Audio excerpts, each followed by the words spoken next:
अस्सलाम वालेकुम dear students. इस लेक्चर के अंदर हम इंग्लिश ग्रामर एंड कंपोजिशन का ग्रामर वाला पोर्शन स्टार्ट कर रहे हैं। यहाँ पे हम उस बुक को लेके चलेंगे जो कि पंजाब टेक्स्ट बुक बोर्ड की तरफ से इंग्लिश ग्रामर और कंपोजिशन के लिए रिकमेंडेड है।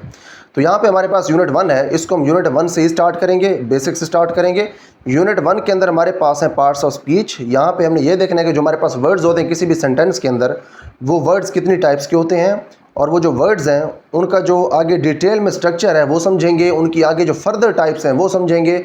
और ये सारा कंसेप्ट जो कि वर्ड्स के बारे में है, उनकी टाइप्स के बारे में है, इसको क्लियर करने के बाद हम ग्रामर के आगे आने वाले जो पोर्शंस हैं उनके ऊपर मूव करेंगे। तो यहाँ पे हमारे पास जो यूनिट 1 है इसके अंदर पार्ट्स ऑफ स्पीच हैं। पार्ट्स ऑफ स्पीच का मतलब ये है कि हमारे पास जो सेंटेंस होते हैं इंग्लिश का, उसके अंदर जो वर्ड्स यूज़ हो रहे होते हैं उन वर्ड्स की डिफरेंट टाइप्स हैं और डिफरेंट क्लासेस हैं। ये जो टाइप्स हैं वर्ड्स की, इन टाइप्स को हम कहते हैं पार्ट्स ऑफ स्पीच। तो यहाँ पे हमारे पास टोटल इंग्लिश के अंदर 8 पार्ट्स ऑफ स्पीच होते हैं। इन 8 पार्ट्स ऑफ स्पीच का इस लेक्चर के अंदर हमने एक शॉर्ट सा इंट्रोडक्शन देखना है। इसके बाद हमारे पास आगे आने वाले जो लेक्चर्स होंगे वहाँ पे इंशाल्लाह इन तमाम पार्ट्स ऑफ स्पीच को हम 1 बाय 1 इन डिटेल डिस्कस करेंगे। तो स्टार्ट करते हैं हम यूनिट 1 को। यहाँ पे हमारे पास यूनिट 1 पार्ट्स ऑफ स्पीच है। हमारे पास English words are divided into different kinds और classes called parts of speech। हमारे पास जो इंग्लिश के वर्ड्स होते हैं इनको हम डिफरेंट क्लासेस के अंदर डिवाइड करते हैं जिन्हें हम पार्ट्स ऑफ स्पीच कहते हैं। उसके बाद जो पार्ट्स ऑफ स्पीच हैं इनका एक सेंटेंस के अंदर क्या रोल है वो आगे लिखा हुआ है। यहाँ पे हमारे पास जो पार्ट्स ऑफ स्पीच हैं ये हमें ये बताते हैं कि हमारे पास एक जो वर्ड होता है, जो कि वर्ड है जिसकी हम टाइप बेसिकली देख रहे हैं, जिसको हम पार्ट्स ऑफ स्पीच कह रहे हैं, वो जो वर्ड है उसके बारे में पार्ट्स ऑफ स्पीच हमें क्या बताते हैं। ये बताते हैं कि उस वर्ड का जो फंक्शन है, meaning as well as in grammar in a sentence, वो क्या है। यानी कि एक जो हमारे पास सेंटेंस लिखा होता है, फिर इंग्लिश का जो फिक्रा लिखा होता है, उसके अंदर जो वर्ड हम देख रहे हैं उस वर्ड का उसके मतलब में क्या रोल है और उसकी जो ओवरऑल ग्रामर है उसके अंदर इसका क्या रोल है, बाकी जो इसके वर्ड्स एंड सेंटेंस के उनके साथ इसका क्या रिलेशन है, ये सारा कुछ हमें बताता है पार्ट ऑफ स्पीच। यानी कि उस वर्ड की जो टाइप है, जिस टाइप से वो वर्ड बिलोंग करता है, वो टाइप हमें बताती है इस वर्ड के बारे में, उसका कि क्या रोल है सेंटेंस के अंदर। Understanding parts of speech is essential for determining the correct definition of a word. अगर हम ये चाहते हैं कि किसी भी वर्ड के बारे में हम करेक्टली ये बता सकें कि इस वर्ड का क्या मतलब है, सेंटेंस के अंदर इसका क्या रोल है, बाकी वर्ड्स के साथ इसका क्या रिलेशन है, तो उसके लिए हमें पार्ट्स ऑफ स्पीच अच्छे से आने चाहिए। हमें पता होना चाहिए कि जो इंग्लिश के अंदर वर्ड्स हैं ये बेसिकली कितनी टाइप्स के अंदर इनको हम डिवाइड कर सकते हैं, फिर कितनी टाइप्स के अंदर या फिर कितने ग्रुप्स के अंदर हम इनको डिवाइड कर सकते हैं और किस ग्रुप से कौन सा वर्ड बिलोंग कर रहा है। तो हमारे पास इंग्लिश लैंग्वेज के अंदर टोटल 8 पार्ट्स ऑफ स्पीच हैं। इस लेक्चर के अंदर हम इन तमाम 8 पार्ट्स ऑफ स्पीच को इन शॉर्ट डिस्कस करेंगे और फिर हमारे आगे आने वाले जो लेक्चर्स होंगे उनके अंदर हम इंशाल्लाह इन तमाम पार्ट्स ऑफ स्पीच को इन डिटेल डिस्कस करेंगे।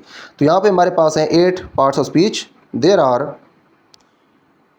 8 parts of speech in the English language. यहाँ पे ये लिखा हुआ है कि हमारे पास जो इंग्लिश लैंग्वेज है इसके अंदर टोटल 8 होते हैं पार्ट्स ऑफ स्पीच। तो हमारे पास जो 8 पार्ट्स ऑफ स्पीच हैं वो नीचे लिखे हुए हैं, उनकी लिस्ट हमारे पास यहाँ पे मौजूद है। उसके बाद हमारे पास नाउन स्टार्ट हो जाएगी। यहाँ पे आगे नाउन की कंप्लीट डिटेल मौजूद है जिसको हम अपने अगले लेक्चर के अंदर इंशाल्लाह देखेंगे। और आगे हमारे जो लेक्चर्स होंगे उनके अंदर हम इंशाल्लाह हर लेक्चर के अंदर एक पार्ट्स ऑफ स्पीच को कवर करेंगे। तो यहाँ पे हमारे पास जो पार्ट्स ऑफ स्पीच की लिस्ट पड़ी हुई है 8 की, इनको हम इन शॉर्ट देख लेते हैं। यहाँ पे हमारे पास जो पहला पार्ट ऑफ स्पीच है वो है नाउन। देखिए, नाउन हमारे पास किसी भी शख्स, चीज़ या जगह का नाम होता है। कोई भी आपके पास अगर नाम आ जाए तो वो सिंपली नाउन होता है। ठीक है, आपके पास जो दूसरा पार्ट ऑफ स्पीच है वो है pronoun. Pronoun is a word used instead of a noun. ये जो प्रोनाउन है ये ऐसा वर्ड होता है जो कि नाउन की जगह पे इस्तेमाल होता है। कब इस्तेमाल होता है वो आगे हमारे पास मौजूद है। Often to avoid the need to repeat the same noun over and over in a paragraph और ए पीस ऑफ राइटिंग। अगर आपको नाउन एक से ज़्यादा जगह यूज़ करना पड़ रहा है एक पैराग्राफ के अंदर या फिर एक पीस ऑफ राइटिंग के अंदर, तो उस वक्त आप उस नाउन को हर सेंटेंस के अंदर यूज़ नहीं करते।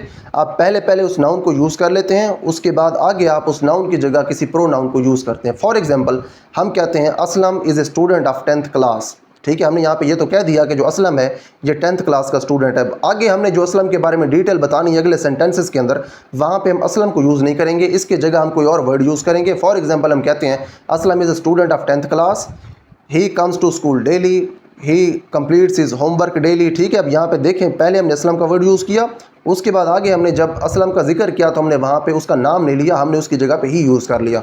तो इस तरह से हमारे पास नाउन की जगह हम जो वर्ड्स यूज़ करते हैं जैसे कि ही, शी, इट है या फिर आई, वो, यू, दे है, इस तरह के जो हमारे पास वर्ड्स होते हैं इनको हम कहते हैं प्रोनाउन। नाउन की रिपीटिशन से बचने के लिए हम प्रोनाउंस को सेंटेंसेस के अंदर यूज़ करते हैं। उसके बाद हमारे पास थर्ड पार्ट ऑफ स्पीच है वर्ब। जो हमारे पास वर्ब है ये बेसिकली किसी काम को डिनोट करता है, और वो काम किस तरह का हो सकता है, वो फिज़िकल भी हो सकता है, ठीक है, जिसको हम हाथ से करते हैं, ठीक है। जैसे मैं यहाँ पे लिख रहा हूँ, आपको स्क्रीन के ऊपर नज़र आ रहा है कि मैं यहाँ पे लिख रहा हूँ, ये जो लिखना है ये भी एक काम है। और उसके बाद आगे हमारे पास जो काम है उसकी एक और भी टाइप मौजूद है, वो हमारे पास है मेंटल एक्शन, यानी कि अगर आप कुछ सोचते हैं तो वो सोचना भी एक वर्ब है, ठीक है। हाथ से काम करना भी वर्ब है, सोचना भी वर्ब है, किसी चीज़ का किसी ख़ास हालत में होना वो भी वर्ब है, ठीक है। आगे यहाँ पे ये लिखा हुआ है, और ए स्टेट ऑफ बीइंग, ठीक है, इन ए सेंटेंस, एक सेंटेंस के अंदर एक स्टेट ऑफ बीइंग यानी कि किसी ख़ास हालत में होना, ये भी वर्ब है। मिसाल के तौर पे खुश होना, परेशान होना, ये सारे ये भी वर्ब हैं। तो यहाँ पे हमारे पास नेक्स्ट पार्ट ऑफ स्पीच है adjective. An adjective is a word use to modify और डिस्क्राइब ए नाउन और ए प्रोनाउन। अगर हमारे पास सेंटेंस के अंदर कोई नाउन हो या फिर कोई प्रोनाउन हो, उसका अगर आपने मीनिंग बढ़ाना है, यानी कि उसको अगर आपने डिस्क्राइब करना है, तो आप यहाँ पे जो वर्ड यूज़ करेंगे उसको हम कहेंगे एडजेक्टिव। फॉर एग्जाम्पल हम कहते हैं Aslam is a brilliant student. अब यहाँ पे जो वर्ड स्टूडेंट है इसका हमने मीनिंग बढ़ा दिया है साथ ब्रिलियंट लगा के, जो असलम है वो एक ब्रिलियंट स्टूडेंट है। तो स्टूडेंट यहाँ पे एक नाउन है, और ब्रिलियंट हमने जो लगाया है ये यहाँ पे एडजेक्टिव है, ये नाउन का जो मीनिंग है उसको बढ़ा रहा है। उसके बाद नेक्स्ट हमारे पास टाइप है एडवर्ब, ठीक है। अब इनकी जो डिटेल है वो हम इंशाल्लाह अगले लेक्चर्स में देखेंगे। ये जितने भी यहाँ पे हमारे पास 8 पार्ट्स ऑफ स्पीच हैं, इनमें से हर पार्ट ऑफ स्पीच के ऊपर एक कंप्लीट लेक्चर होगा, जिसके अंदर इस पूरे पार्ट ऑफ स्पीच को हम कवर करेंगे, और इसकी जो टाइप्स होंगी, जो डिफरेंट इसकी एग्जांपल्स होंगी, इसको एक्सटेंसिवली हम वहाँ पे इंशाल्लाह कवर करेंगे। नेक्स्ट हमारे पास है 5 नंबर के ऊपर पार्ट ऑफ स्पीच, जो कि है adverb. An adverb is a word which modifies a verb. अब देखिए किस किस को मॉडिफाई कर सकता है। जो हमारे पास एडजेक्टिव था वो मॉडिफाई करता था नाउन और प्रोनाउन को, ठीक है। ये चीज़ें आपने याद रखनी है। जब इनको हम यूज़ करेंगे अपने सेंटेंसेस के अंदर, अपनी एग्जांपल्स के अंदर, एप्लीकेशंस के अंदर, तो वहाँ पे ये जो कंसेप्ट है इनका ये काम आएगा। जो प्रोनाउन है और नाउन है इसको मॉडिफाई जो करता है वो एडजेक्टिव कहलाता है। लेकिन हमारे पास जो एडवर्ब है, ये देखें किस किस को मॉडिफाई करता है। जो एडवर्ब है ये मॉडिफाई करता है वर्ब को, यानी कि जो वर्ब है इसका मीनिंग बढ़ा सकता है ये। एन एडजेक्टिव किसी एडजेक्टिव का भी मीनिंग बढ़ा सकता है, और अनदर एडवर्ब या फिर किसी और एडवर्ब का भी ये मीनिंग बढ़ा सकते हैं। फॉर एग्जांपल हम ये कहते हैं ही वॉक्स स्लोली, वो चलता है, लेकिन वो किस तरह से चलता है, स्लोली, आहिस्ता चलता है, ठीक है। ही वॉक्स स्लोली, वॉक हमारे पास वर्ब है, कोई काम करना, चलना, ये वर्ब है। और उसके बाद आगे जो हमने स्लोली लगा दिया, ये इस वाक को मॉडिफाई करे, यानी कि वाक का जो मीनिंग है ये हमें मज़ीद क्लियर करके बता रहे हैं कि चलता तो है लेकिन किस तरह से चलता है, वो स्लो चलता है।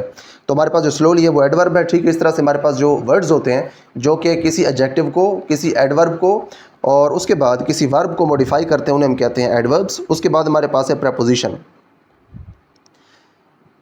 ए preposition is a word used before nouns and pronouns. ये जो प्रपोजिशन है ये ऐसा वर्ड है जिसको हम किसी नाउन या फिर प्रोनाउन से पहले यूज़ करते हैं, to show the relation of the person और the thing denoted by it as stands in regard to something else. यानी कि हमारे पास एक सेंटेंस होगा, उसके अंदर दो चीज़ें होंगी, उन दो चीज़ों के दरमियान जो रिलेशन वर्ड हमें बताएगा वो वर्ड होगा प्रपोजिशन। फॉर एग्जांपल हम कहते हैं book is on the table, जो किताब है वो मेज़ के ऊपर। यहाँ पे हमारे पास दो चीज़ें, एक बुक है और एक टेबल है। रिलेशन हमें देखें कौन सा वर्ड बता रहे हैं, रिलेशन बता रहे हैं on. Book is on the table, जो किताब है वो मेज़ के ऊपर है। ये जो हमें ऊपर का वर्ड बता रहा है यानी कि ऑन, ये ऑन यहाँ पे प्रपोजिशन। अगर हम यहाँ पे ये कह दें the book is under the table, अब यहाँ पे जो वर्ड अंडर है वो हमें ये बता रहा है कि जो किताब और मेज़ है उन दोनों के दरमियान रिलेशन ये है कि जो किताब है वो मेज़ के नीचे है। तो ये जो वर्ड अंडर है ये अब आ गया प्रपोजिशन। अगर हम ये कहें he is sitting under a tree, वो दरख्त के नीचे बैठा हुआ है, तो यहाँ पे जो वर्ड अंडर है ये भी एक प्रपोजिशन है। तो ये हमारे पास एक शॉर्ट सा इंट्रोडक्शन था प्रपोजिशन का। फिर जो इसकी डिटेल में डिस्कशन है ये फिर इंशाल्लाह हम इसके सेक्शन में जाके करेंगे, उस लेक्चर के अंदर जहाँ पे हम इसको इन डिटेल देखेंगे। उसके बाद नेक्स्ट हमारे पास वर्ड है conjunction. A conjunction is a word which joins together sentences and sometimes words। ये जो कंजंक्शन है ये ऐसा लफ्ज़ होता है जो कि जुमलों को आपस में मिलाता है, एंड समटाइम्स वर्ड्स, और कभी कभी ये वर्ड्स को भी आपस में मिला सकता है, to make them more compact, उनको ज़्यादा कम्पैक्ट बनाने के लिए। तो यहाँ पे हमने बस इतना याद रखना है कि जो कंजंक्शन है ये सेंटेंसेस को भी मिला सकता है और वर्ड्स को भी मिला सकता है, या फिर ऐसा वर्ड जो कि दो सेंटेंसेस को मिला दे या फिर दो वर्ड्स को मिला दे, उस वर्ड को हम कहते हैं कंजंक्शन, ठीक है। डिटेल इसके हम देखेंगे इंशाल्लाह इसके सेक्शन के अंदर। उसके बाद हमारे पास है interjection. And interjection is a word which expresses some sudden feeling और इमोशन। इंटरजेक्शन जो है ये एक ऐसा लफ्ज़ होता है, देखिए ये होता है ख़ास लफ्ज़ है। यहाँ पे देखें जितने भी हमने पार्ट्स ऑफ स्पीच देखें 8 के 8 ये एक लफ्ज़ को ही डिस्क्राइब करते हैं। एक लफ्ज़ होगा जिसकी एक ना एक टाइप होगी और वो टाइप्स हमने यहाँ पे देख ली हैं। तो हमारे पास जो इंटरजेक्शन है ये ऐसा वर्ड है जो कि सडन फीलिंग को या फिर सडन इमोशन को ज़ाहिर करता है। ठीक है, फॉर एग्जांपल हम ये कह दें अल्लास ही मिस्ड द ट्रेन, अफसोस उसने ट्रेन को मिस कर दिया। अब यहाँ पे जो वर्ड हमने अल्लास लिखा है इस तरह से इसको हम लिख सकते हैं अलास ALAS, और उसके आगे हमने डालना होगा ये साइन ऑफ एक्सक्लेमेशन। जो इंटरजेक्शन होगा उसके आगे ये साइन ऑफ एक्सक्लेमेशन आएगा। इस तरह से एक लाइन होती है, उसके नीचे एक डॉट होता है। इस तरह से आपने लिखना है alas he missed the train, अफसोस उसने ट्रेन को मिस कर दिया। तो इस तरह के जो वर्ड्स होते हैं जो कि सडन फीलिंग या फिर सडन इमोशन को डिस्क्राइब करते हैं, इन वर्ड्स को हम कहते हैं इंटरजेक्शंस। तो यहाँ पे हमारे पास जो पार्ट्स ऑफ स्पीच हैं उनका इंट्रोडक्शन कंप्लीट हो गया है। हमने यहाँ पे 8 के 8 पार्ट्स ऑफ स्पीच का एक शॉर्ट सा इंट्रोडक्शन देखा है। इसके बाद नेक्स्ट लेक्चर के अंदर हम इंशाल्लाह नाउन को इन डिटेल डिस्कस करेंगे, उसकी कंप्लीट डेफिनेशन, उसके ऊपर डिटेल में एग्जांपल्स और उसकी सारी टाइप्स हम इंशाल्लाह नेक्स्ट लेक्चर के अंदर देखेंगे। तो इस लेक्चर के लिए इतना ही। See you in the next video with lecture on nouns.